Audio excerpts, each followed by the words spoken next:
DK शाही की team चप्पल पहन के इनकाउंटर कर रही है। मैडम ये वही आप बताइए कि उत्तर प्रदेश में लगातार इनकाउंटर ही हो रहा है। उन युवाओं को रोजगार नहीं दिया जाएगा तो वो अपराधी ही बन जाएगा ना धीरे धीरे करके। उत्तर प्रदेश में मुझे लगता है कि रोजगार की आवश्यकता है, उत्तर प्रदेश में मुझे लगता है विकास की आवश्यकता है, महिलाओं को सुरक्षित रखने की व्यवस्था को लाया जाए। लेकिन उत्तर प्रदेश सरकार ठोकने का ये रवैया हो ही नहीं सकता, संत का ये रवैया हो ही नहीं सकता। खून आग का बदला, महात्मा गांधी ने कहा था कि आग का बदला आग पूरे विश्व को अंधा बना देगी। तो योगी आदित्यनाथ जी बदले की राजनीति। धनंजय सिंह पर कितना मुकदमा है, ब्रजभूषण सिंह पर कितना मुकदमा है, तमाम वो लोग हैं जिन पर 50 से अधिक मुकदमा है, लेकिन सरकार उन पर कोई कार्रवाई नहीं करेगी क्योंकि इनके पीछे ठाकुर लग गया, कुर्मी लग गया, पटेल लग गया, या फिर ओझा लग गया, दुबे लग गया, शुक्ला लग गया, ठोक दो। मैडम मुझे भी डर लगता है क्योंकि मैं भी उत्तर प्रदेश से हूँ, 2 मुकदमा मेरे ऊपर। इसमें हर एक जुल्म का हिसाब लिया जाएगा। हम ओझा जी के लड़के हैं, जेल से नहीं डरते हैं, हम जेल से इनके डरने वाले नहीं हैं। ये जेल में ठूस दे या गोली मार दे, सवाल तो हम लोग साहब पूछते हैं। दमन में तेरे दम है कितना देख लिया है देखेंगे, और जेल में तेरे जगह है कितना देख लिया है देखेंगे।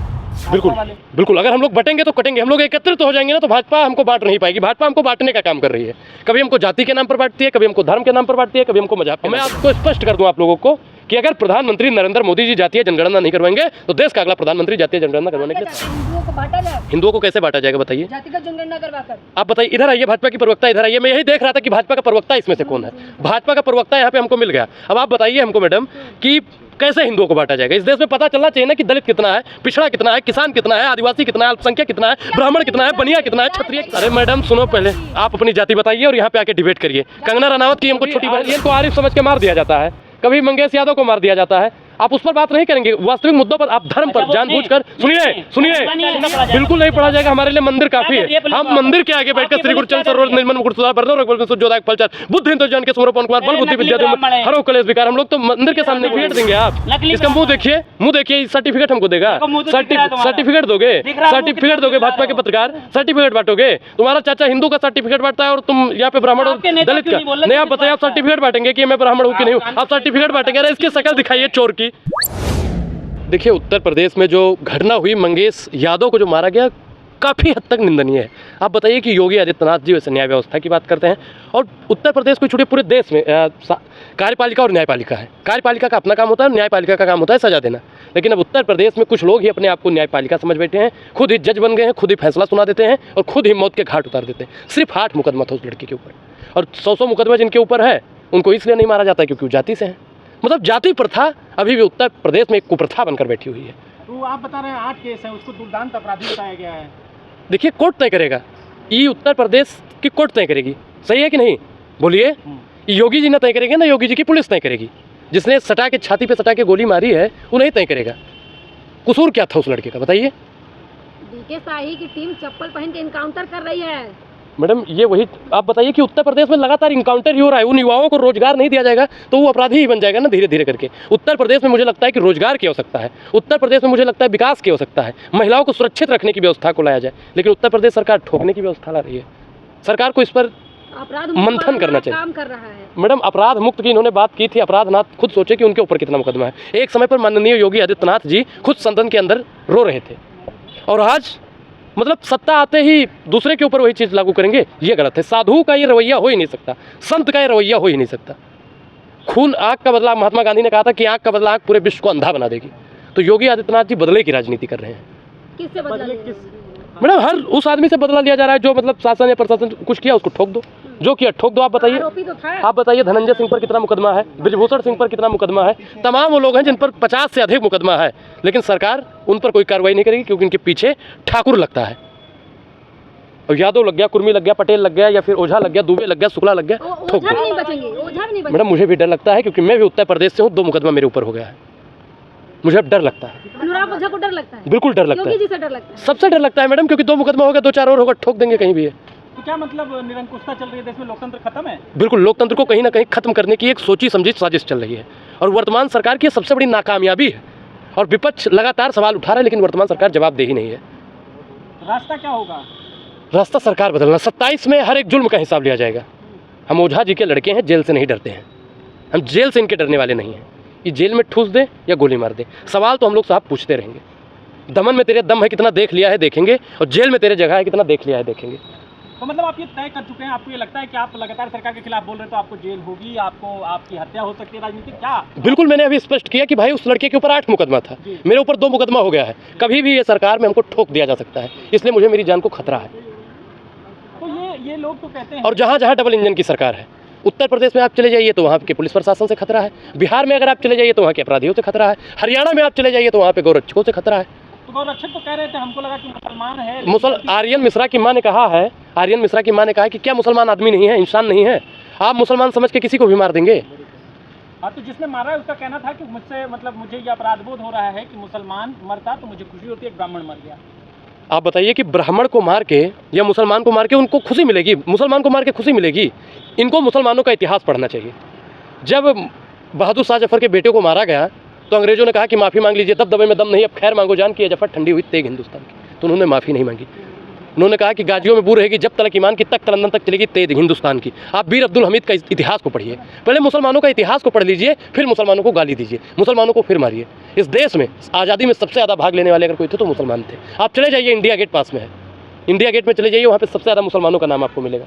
तो आप क्या कहना चाहते हैं? क्योंकि भाजपा वाला दामाद बनाएगा मुसलमान को, लेकिन भाजपा का जो गौरक्षक वाला बना हुआ है वो मुसलमान को टारगेट करके बुलडोजर एक्शन पे क्या बोलेंगे? इस तरह से बुलडोजर हर घर मुसलमानों पे चलाया जा रहा बिना कोई नोटिस का, क्या कहेंगे इस पे? देखिए, बुलडोजर नीति इस देश के लिए एक अभिशाप है, और बुलडोजर नीति अगर नहीं खत्म की गई तो अखिलेश जी ने जैसे कहा है ना कि बुलडोजर का रुख गोरखपुर की ओर मुड़ जाएगा।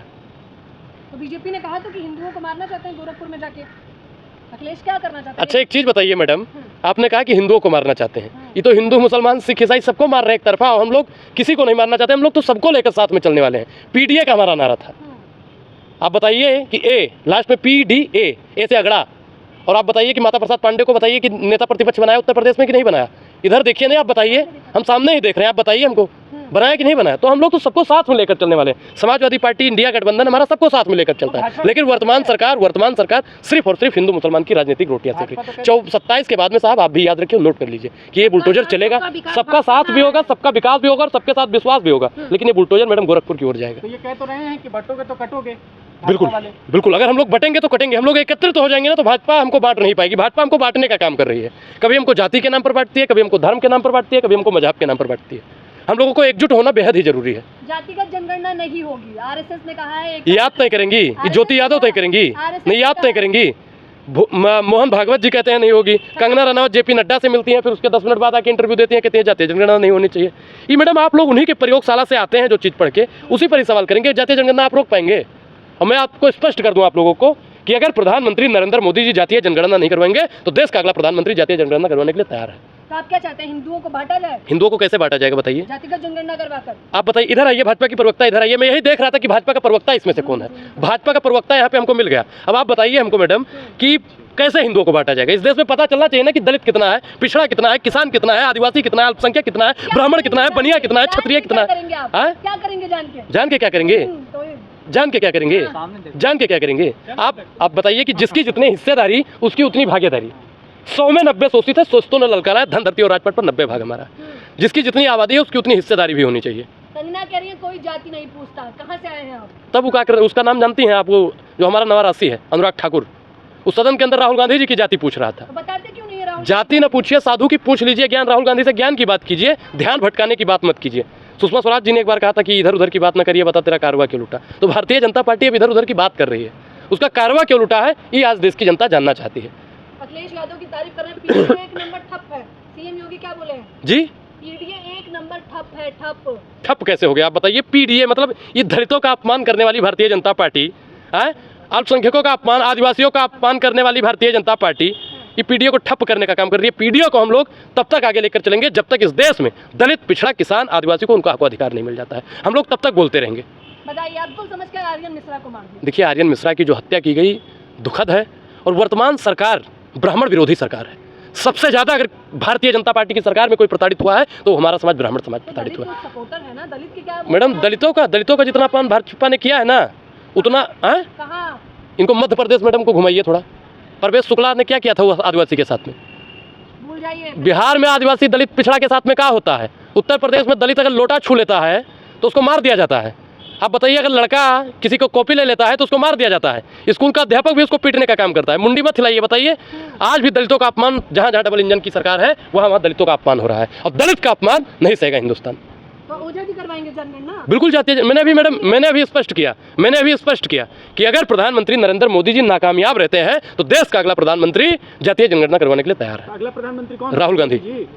राहुल गांधी। राहुल गांधी क्योंकि लगातार वो जातीय जनगणना की बात करते हैं और विकास की आंधी, और 25 में आ रहा है राहुल गांधी। जहाँ कांग्रेस सरकार है वहाँ जातीय जनगणना क्यों नहीं? मैडम मैं आपको बता दूं कि बिहार में हम लोग गठबंधन में थे, जातीय जनगणना हुई थी, भाजपा ने रोक दिया उसका सर्वे। ठीक, अरे चाचा सुनो, ब्राह्मणों की बात बाद में करो, पहले जातीय जनगणना पे बात करो। अब आ जाते हैं कहाँ पे, जहाँ पे भी अभी कांग्रेस की सरकार है जिधर से, उधर भी हम लोग जातीय जनगणना करवाने के लिए बोल दिए हैं कि जातीय जनगणना बहुत जल्दी होगी, बहुत जल्दी होगी, बहुत जल्दी होगी। हम लोगों ने मैडम हम लोगों ने घोषणा कर दिया, हम लोगों ने घोषणा कर दिया है जातीय जनगणना की। अरे मैडम ये अनपढ़ लोग को कहाँ से ले आते हो भाई?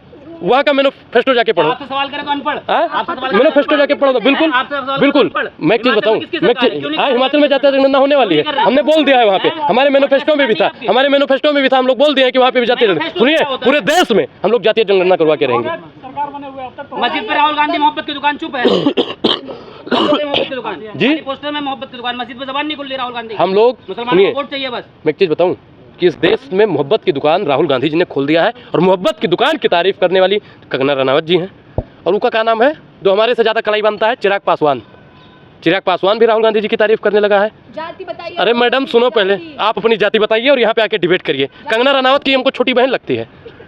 जो पत्रकार सवाल करे आप बताइए, जाति पूछेंगे? ये जाति पूछेंगे मैडम, आप लोग जाति पूछेंगे, जाति पूछेंगे, जाति पूछेंगे, जाति पूछेंगे, आप जाति पूछेंगे, जाति पूछेंगे। मेरी जाति है इंसानियत, आप जाति पूछेंगे। जातिगत जनगणना करानी है ना जी, जातिगत जनगणना करानी है ना, बिल्कुल बतानी होगी। जातीय जनगणना इस देश में साहब बहुत जरूरी है, क्योंकि जब तक जातीय जनगणना नहीं होगी तब तक भारतीय जनता पार्टी अपनी राजनीतिक रोटियां सेकती रहेगी, जैसा कांग्रेस सेकती है। कांग्रेस ने कभी जाति पर राजनीति नहीं की। जातीय जनगणना हम लोग करवाने की बात करते हैं, और मोहन भागवत कहते हैं नहीं होनी चाहिए। सुनिए चाचा, मुस्लिम हितैषी और जबान नहीं खुल रही है हिमाचल में। हम लोग मुसलमानों पर बात होती है, हिंदुओं पे होती है, ब्राह्मणों पे होती है, भूमिहारों पर होती है, सब पर बोलते हैं, सब बोलते हैं। हम लोग बोल रहे हैं ना, हर मुद्दे पर बोलना बहुत जरूरी है। हर मुद्दे पर हम लोग बोलते हैं, आपके विधायक ने क्या बोला वहाँ पे?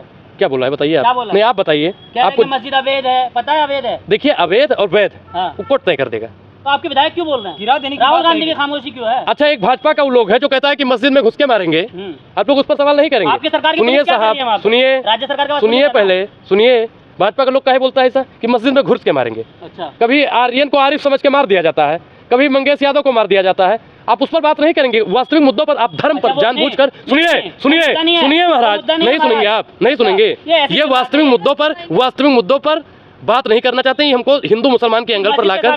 बिल्कुल, मैं कह रहा हूँ कि इस देश में हनुमान चालीसा पढ़ा जाएगा? बिल्कुल नहीं पढ़ा जाएगा, हमारे लिए मंदिर काफी है। हम मंदिर के आगे बैठकर श्री गुरुचंद सरोवर निर्मल मुकुट सुधार बरदर जोदाक फलचार बुद्ध हिंदू जन के स्वरूप कुमार बल बुद्धि विद्या हरो कलेश विकार। हम लोग तो मंदिर के सामने बोलेंगे, हम लोग तो मंदिर के सामने जाके बोलेंगे। सर्टिफिकेट देंगे आप? इसका मुंह देखिए, सर्टिफिकेट हमको देगा। सर्टिफिकेट दोगे भाजपा के पत्रकार, सर्टिफिकेट बांटोगे? तुम्हारा चाचा हिंदू का सर्टिफिकेट बांटता है और तुम यहाँ पे ब्राह्मण और दलित का नहीं। आप बताइए, आप सर्टिफिकेट बांटेंगे कि मैं ब्राह्मण हूँ कि नहीं हूँ? आप सर्टिफिकेट बांटेंगे? इसकी शकल दिखाइए चोर की।